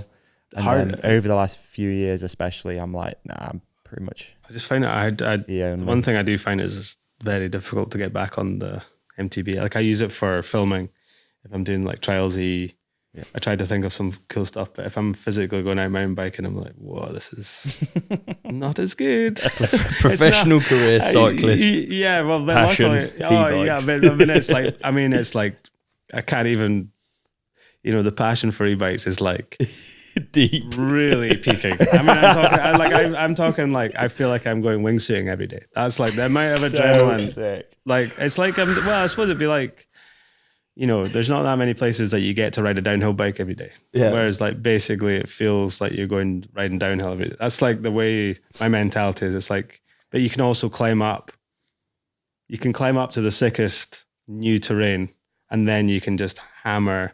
It's basically like, it might not be as fast as like an actual downhill bike, and you might be a second or two quicker if you're lucky on the mountain bike. But bloody hell! I was every day on the e-bike. It's just insane. The procrastination you found when jumping onto the back of a bike, was that not aided by the fact that the e-bike was calling you from the shed every day? It's very difficult. I mean, you've got to really, it is definitely an addiction. Like I get way more dopamine and serotonin and whatever from my e-bike than I've ever gotten from biking ever in my life. Like it's the kind of rides, if you go for a 2-party mission with your pals, it's kind of ride you have to go to bed afterwards because you're like, absolutely. It's too much. It's been too much. There's too no much point to take in. It's like you've been peaking for like 3 hours of just like pure enjoyment, and then like everything else in your life turns into a total shambles. So beware. He's a fiend. Beware of yours. They're very good. Danny Mac's an e-bike fiend. Yeah, man. I might be off on this, but I feel like as well, has it come along at the right time for you in your career? What's it like going for a street ride now as you? Oh no, I love street riding. Inverness annoyingly has just not got very good street riding. But if I've got a good street, it's like riding the street bike is like, I suppose it's like being able to play an instrument. Like I think about maybe being able to play the fiddle or something like that. It's like, for me, I can get on it. You can do it. And I can go out, if I go out like a new city, headphones in, it's a really cool way to just explore the place, interact with it in an interesting way. I find a cool stair set to like, my favorite trick is to do like a bump 180. So you find a set of stairs that's got like a small step and then it's like a small step and then there's like a full size step above it. And that's like, to me, like a booter. Ultimate so thing. you can, you can ride at those, and then it's better to 180 because you're less likely to hit the rims. Not that I do that these days because I run inserts, but that feeling, you find those and it's just like mint, it's like a really, really satisfying thing to do. Yeah. But the freedom out, being able to just get out and I ride a lot by myself on the e-bike, just going out and exploring different tracks that I see on the map, or just want to get up to a summit that I can see from my house. I'm like, right, I'm going to go there today, see what's up there. Cool, yeah. But you're just out there howling in the wind by yourself. And honestly, it's just the best. It couldn't be any better. It's like the fact it's kind of, yeah, I don't know. It's just the best. It's like, I love that as well. Like people listen to this or watch this and they just feel that infectious. Enthusiasm. They know if your crew's like taking the decision, because you can almost have to get everybody to kind of it's true, do it at some point, but there's no looking back once you do. That's a full endorsement, dude. Yeah, no looking back. Heard it, man. We've got loads and loads of listener questions. Okay, right. I reckon it's worth going through some of them. We could do some for sure. Let's do that. Yeah. How are we doing for time? We're good. We're good. We're chilling.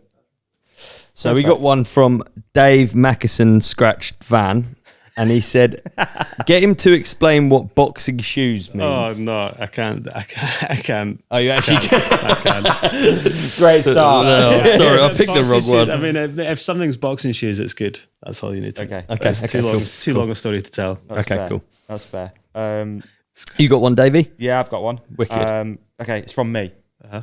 I've got loads, mate. Honestly, my notes section is pretty deep here. It's rare we're going to get you on, so I'm going to take full advantage. What's a trick you've retired and you'll never try again? A trick that I've retired. Whoa, That's nice, man. that is a good question. Thanks. But to be honest, I mean, if there's anything that's in my library, it's still. I mean, I'm clutching at straws. It'd be more like, what's a trick that you should have learned but you haven't? Okay, all right, you do that. Frame that. It's hard. Like one that it used to be, especially hands has got a lot to answer for when it comes to going up to bash guard. I suppose that one that I've retired, but I mean, I still occasionally will use it. But it used to be getting up walls and things. Okay. It used to be the technique was physically jumping to your bash guard up a wall. So like the walls of my village at home and around the entire country and the world. It's funny. I'll be looking at a wall. It's like, well, that's a nice wall. Oh, yeah, you can see the trail riders already in there because it's been up to bashed. But then if there was a trick that I should have learned, like the most common trick that I get asked if I can do is probably a bar spin, and never learn them. Really? And I'm not going to say I'm never going to learn them, but they're not a trick of. I'm going to say this is going to be a harsh word, but they're not a trick at holding high enough value to learn. Yeah, nice. They're a bit too core, and the sort of general. My sort of viewership these days aren't, unless you did something really quite right, they're not going to quite, and by the time people get them really good, like in BMX, I see a lot of people doing bar spins out of things, but it's like, kind of gets down to this is getting really harsh, but it's like almost getting to like a one-hander kind of level, No, there's not so good at them. Yeah, it's shocking, but isn't not it? that there's anything wrong with doing a one-hander, because I think it can be rad. But I kind of think, well, you should just kind of try to ride something harder. Yeah. Go and ride something, not harder, but like go and find something that's a bit more interesting. Okay. I would choose to go ride something more interesting than bar spinning in a something. But That's fair. There's not a space that doesn't get filled with a bar spin. I do hear you. yeah. It kind of gets to that point where you're like, too easy for them. Too easy. I got so many. I can just keep going. Super random though, most of them. What's been your craziest interaction with a fan? One time years ago, at a bike show in Germany, a guy got me to sign his arm on the inside, and I did this big, like I didn't really think I tend not to sign that much skin, because normally you do it at like an event. Kids are wanting their shoes, their hats, their tops signed. You start signing skin, it's like another thing that you start having to do. But anyway, I signed this, he was an older guy in his 20s, arm, terrible signature there. And then later on that day, he comes back and it's all red on the outside because he had it tattooed. And it was a big hellish, it had this big like scrappy D. I was like, whoa. Fair play to if you're Good on watching him, that. yeah, I mean, fair good on play. him. But it was a bit strange at the time, so that's probably up there. That's funny.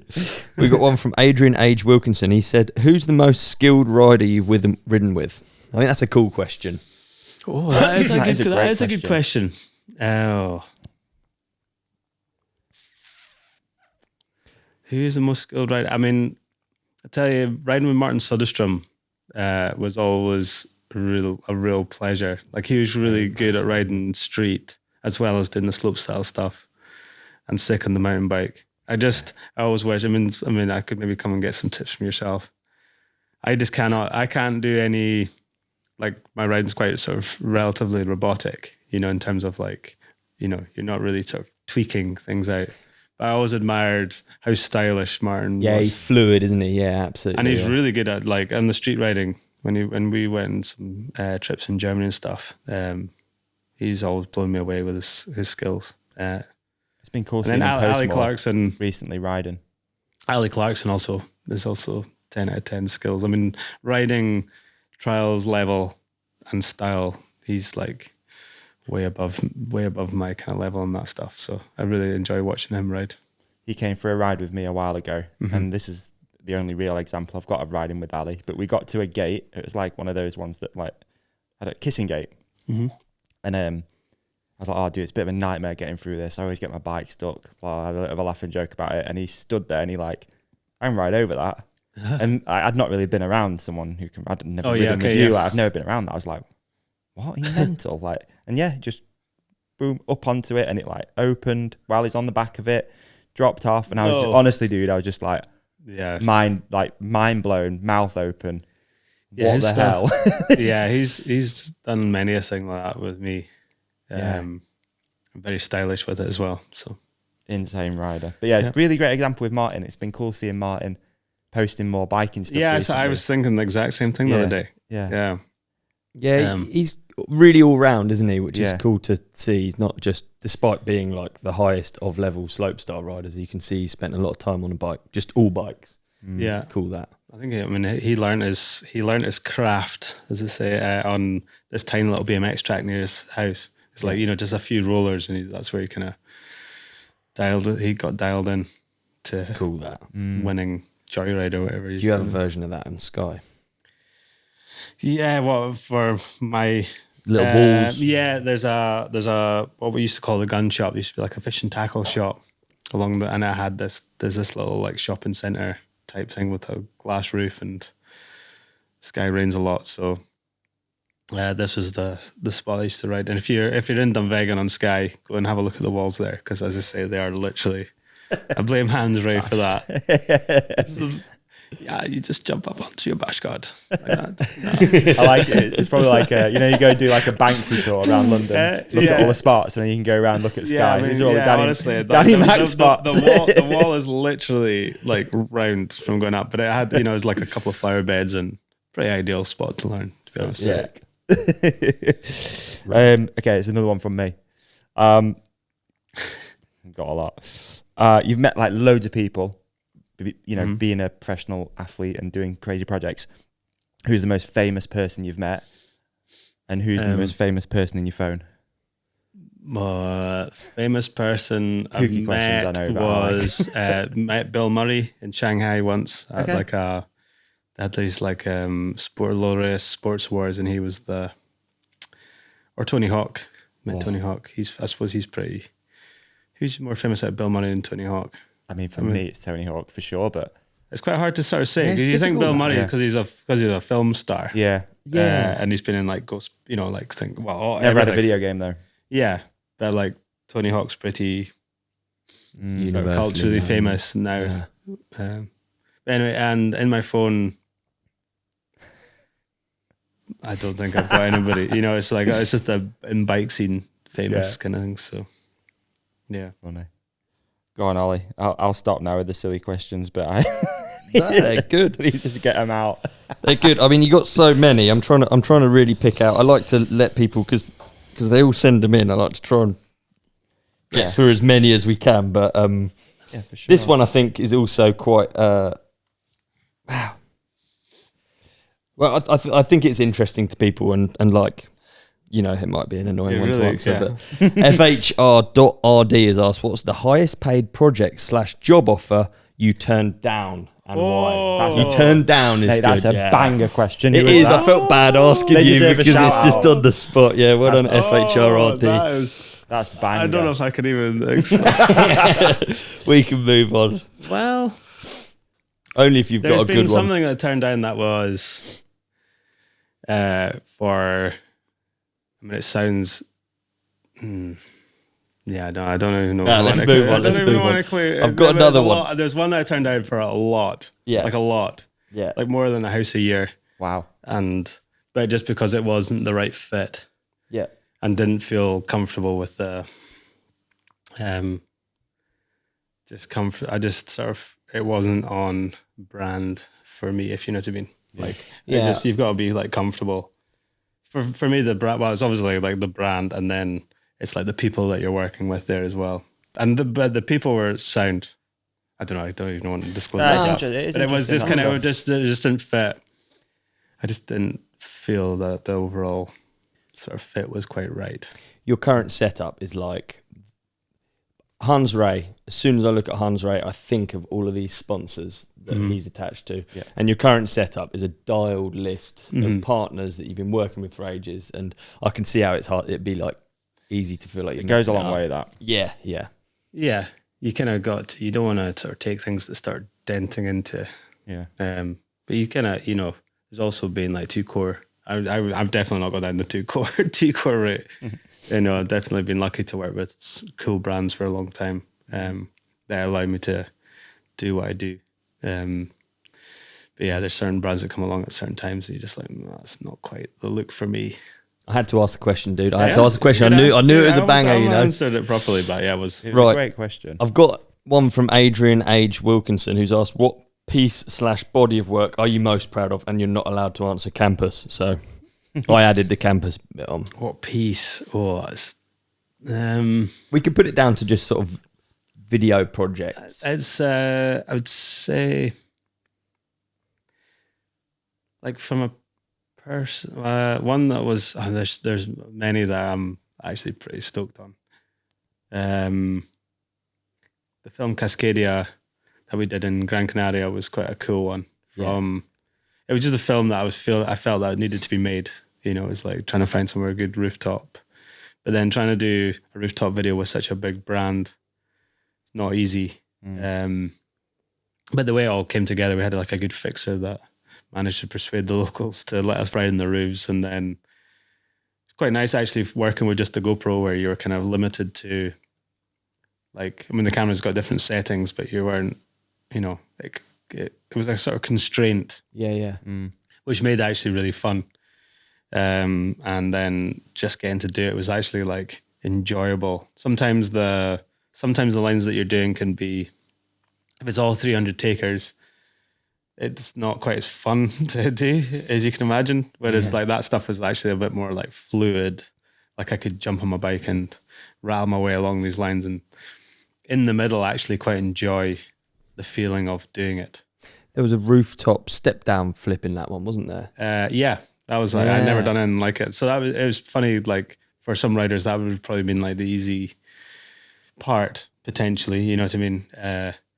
I remember thinking I don't normally see it from you, so I was like, well, for me, I was like, I mean, we took an airbag out. I have my own airbag at home that I shipped out.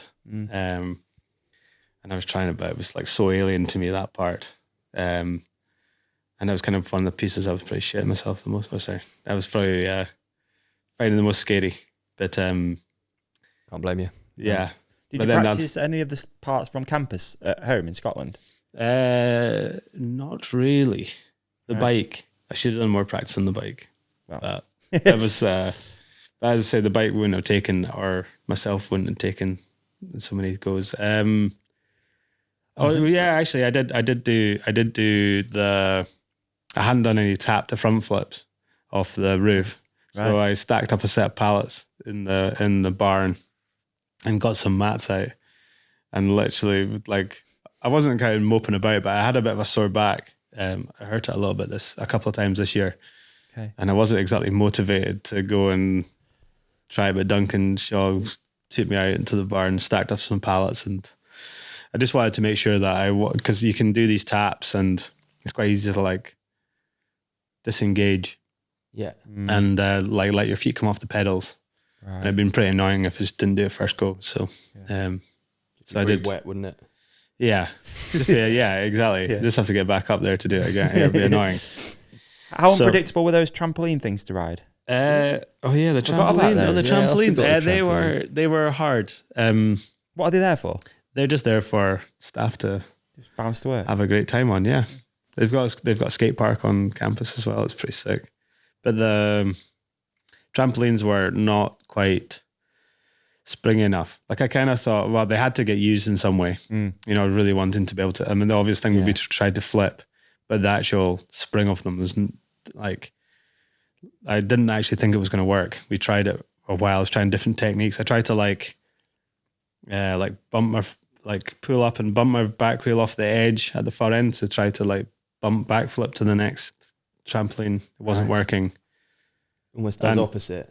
Yeah, I just wasn't working. I was just doing lots of it. Like luckily they had some mats at the end as well. I'd take some mats that were happened to be on site and just chuck them down to try it out. But that's why I do this weird technique where you've got like freeload, go. And I was really giving it like full beans trying to. I think the last one was like flip out to wheelie. Yeah, but not intentional. I mean, that was just like, we were actually, by the time we filmed that, I think we weren't really even filming. It was like end of the day. Really? We were kind of like, they were kind of slightly sort of not throwaway because the cameras are all set up, but we'd gotten into, I think Dave Mac was there trying to get a phone clip at the same time. And it started kind of getting a little bit more like fun. Yeah. But it's quite cool. I'm quite happy enough that I did it. So yeah. Okay, we did get a lot of questions to be fair. There was one I had. Okay, you can only ride one bike for the rest of your life. Trials bike or EMTB? Nowadays it would have to be the Heckler, I reckon. It'd be a hard thing to say that to. But of course I could always do a bit of trials on it. But I think for the rest of my life, like I would rather the feeling of wingsuiting. I feel like I'm by no means done with the trials bike. No. But like I've put my hours in and yeah, and just and where I live, when I'm choosing to sort of spend my time these days, the trials bike's just not as good a tool for the job as and it's like a completely new frontier on the e-bike. It's fun. Adidas FiveTen were kind enough to sponsor this episode. So, what shoes did you use for this project? Favorite shoe in the range? Mm-hmm. Top tips, winter shoes. I don't know. Riff on shoes, mate. Let's go. Let's talk shoes. Well, I mean, I said it before, but genuinely, stealth rubber is the stuff. You know, it's like it's a big difference. Even on my trials bike, if I'm riding in a, you know, with stealth rubber on the bottom of the shoe. The shoe I rode for campus is the new Freerider Pro with the BOA system. First time I'd used that. Right. It's quite nice because one of the things that I found on the trials bike, you have to be careful to tuck your shoelaces away because you can, I don't know if any, you can like step off the bike and get a shoelace caught on the pedals. So it was quite nice. And they'd be much slicker this is me riding the trials, but they're definitely not really the trial shoe. Like I would maybe more likely ride the Sleuth, I think, or the Sleuth with the Phantom rubber, the grey rubber sole is my kind of favorite trial shoe. But those ones are really sick and really good. I was filming with them the other day on the mountain bike, which felt great. And then my shoe of choice, winter shoe of choice, is the Trailcross GTX. The Gore-Tex one. Yeah, Gore-Tex, which are really good. Yeah. Like if you wear a nice warm sock in them, they're a good kind of autumn, kind of getting splash shoe. And then I even start doubling up with maybe a waterproof sock as well. No, it just means that you just got double. Yeah. When it goes it's in the like top. we live in the UK and it's crap. But the pedal feel of the Trailcross is really good. It's kind of got like a slight softer. it's a bit weird looking because of, not weird looking, that's the wrong term, but like we kind of get used to the bike shoes being this sort of flat profile. Yeah. But the GTX has actually got like what I would consider a better pedal feel for me. It's like almost like what I look, it's got the feel I would look for in the trials. It's like, it's a little bit softer so you can like the grips more so. An Easter egg from Danny Mac. Can recommend. Yeah, I mean, there you they're go, just dude. they're the best. The best. When we had Chris Kyle here, he's talked about like he'd love to do Kaleidoscope 2. Mm-hmm. Is there a project you'd like to go back and do another version of? That's a good question. I would say no. Yeah, Because that's an honest answer. no, it's sequels are very hard, and it's very hard to have the same impact. If you've used a concept, it's like one of the, it's not like you're kind of, obviously the chat's been a lot about, thinking about relatable obstacles to film on and whatnot. And I think, but if you're trying to get like something that travels a little bit, something that's new and different, well, it has to be new and different. If you try to go down the same sequel, like Interesting, yeah. so like I watch BMX and skateboarding, especially doing a lot of, it's like the same style, like one up. Like the ones I look for are like your Eric Hillstrom kind of character, Tate Roskilly, Mike Manzuri kind of character. I quite like that stuff where they're really coming out of the box. Yeah. But yeah, I would prefer to sit down and look at the mountain bike, look at the sort of MTB world as a whole and think, well, what could I maybe go and do that hasn't been done yet? Yeah. It's hard to really do a sequel unless you really felt like it was like the one that you did before was like a sort of seed to a much cooler. Yeah. Quite literally the seed. You could do Danny Daycare, the teenage years, and it's you with the teenage. Just a moody teenager. Yeah. Just not wanting to, just in a huff the whole time. Just so embarrassed by you the whole time. Yeah, just that's walking Kevin God. Perry. But there's, I mean, I would say it's a good point to make. If you're going to go out and do something, like, it's cool to kind of maybe aspire to do stuff like sort of say some of your heroes or whatever, but go and do your own, like go and try and That's do real something in your, creativity. Like, it doesn't think it doesn't take too much. Or I'm lucky in trials, you can interact with everything. It's a bit different when if you're in like MTP and jump, it's difficult. Yeah. It's just more about where you build it. And then you really have to start. I mean, there's been a lot of progression when you're trying to come up with something new that's happening in there. It's hard. That's a hard genre. Actually, you brought up Soderstrom earlier, and I remember Soderstrom doing the one in the cornfield. Oh yeah, I can't remember what movie it was in, but that was so like ahead. Yeah, at the I mean, time. there was actually one a little bit before that. There was one in Life Cycles. If you're a wee bit older, so Is that not the one? No, because Life Cycles was Seminuk and Seminuk and Camel. Ah, yeah, that's actually. And then Soderstrom did one yeah. with Rebel Sweden, I think. Maybe with the Both Godziek sick. one. Anyway, yeah. But yeah, but in the that's Dungey it. one. Like, but having a Ryan Dungey one's insane. Oh, really? Yeah. Oh no, I've not seen that. Cool. I think it's Dungey. I mean, how sick? We've got to talk about it on here just because it's been the coolest project that I've seen recently. Is David Godziek's train piece. I mean, I don't know if you've spoken about it already, but do you? No. We haven't. Do you get like a heads up on that? It gives me goosebumps. So do you get a heads up on it before? Like, have you seen it? I heard about it, and I thought I was a little bit of me. I mean, I have to say, I said the same thing about Chris's project with the balloon. I was like, the physics of that doesn't sound like it's going to work. To me, trying to ride a ball that's suspended in midair isn't not going to swing around. And I was proven wrong. And then the idea of trying to be in the same place in the train, but 10 out of 10. I mean, I was really like, it was clever. I think quite a few of the brands are all going this way, which sometimes for me it's a little bit of a shame, but you try to get your full project that's within a minute. Yeah. Social media, bite size. Yeah. And there's a lot to be said for it because it's, it's delivered to people. They get the full impact. And there's Yeah, but I mean, they really did such a good job with it. I mean, how cool is it when it works though? Yeah. When it works and you put all of that effort in and you can see the reward. I think the moment for me does the flat drop flip, and probably you can say more on this than I can, but he jumps off the train, lands directly in the middle. Exactly. Real exactly.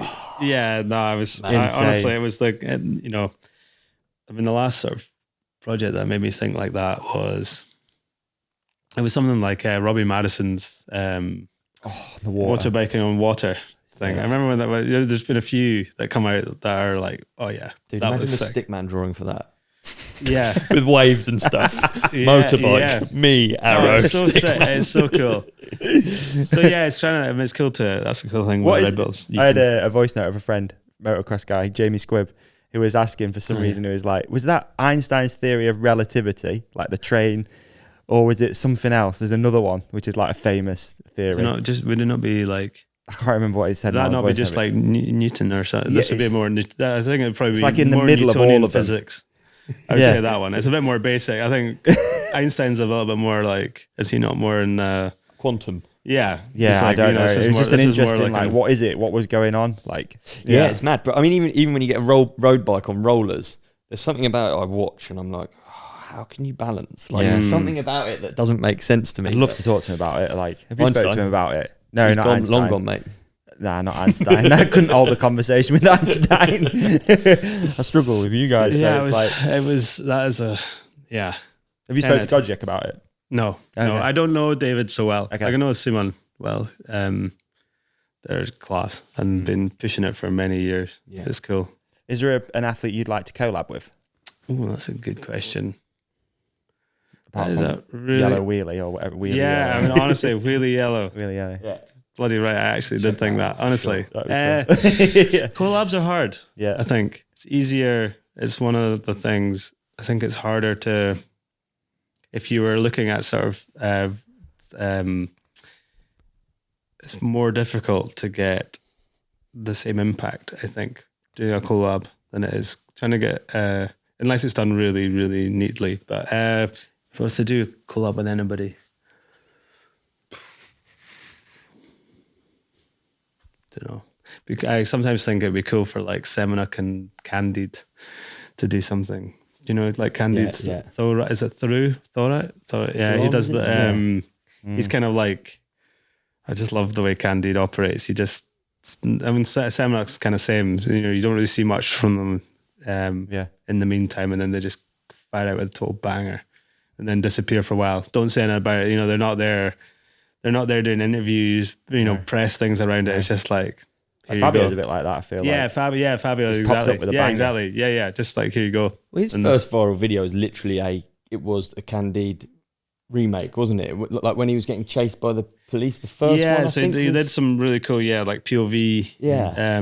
Was it not One Fine Day? Yeah. It was one of the first big ones. What were they called again? It's something day. So they're really cool. Yeah. I was thinking about that actually yesterday morning. Yeah. I was thinking about the same. Do you know what I'd love to see is you and Dunk riding together in like proper street trials segment. Would be wicked. Like, well, you can see such thing in the rare Joe Barnes's Rare Folk as the Trials Bandits. Yeah. What do you mean, like doing like follow stuff, or to do like just a section, just you two together? It's cool when you ride together loads and like obviously both have a big part to play in each other's kind of riding and stuff. You can't do it on your own. Like, it would be good. I think doing some more follow. We talk about it quite a lot, but trying to do some more follow line stuff on the Trials bike. Yeah, skate film photography. Or even just like I'm wearing the GoPro, following Dunk to do things because it works well on. You know, people love to see that stuff on the mountain bike, and on the Trials bike.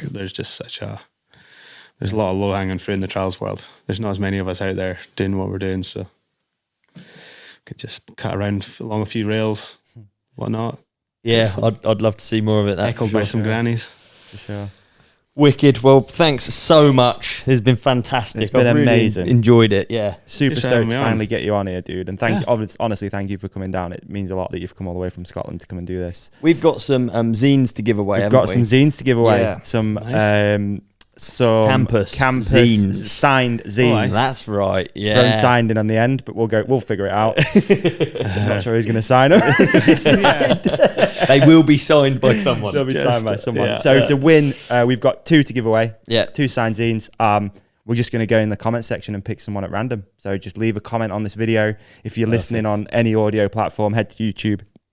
Just leave a comment. Any comment. Let us know about the episode. Throw some props at Danny. All that sort of nice stuff. Kind comments only. Goes without saying. Goes without saying. Big thanks, dog. Thanks, Pleasure. guys. Thank you, mate. Thanks. It's been class. Don't forget to like and subscribe. And Peace and love.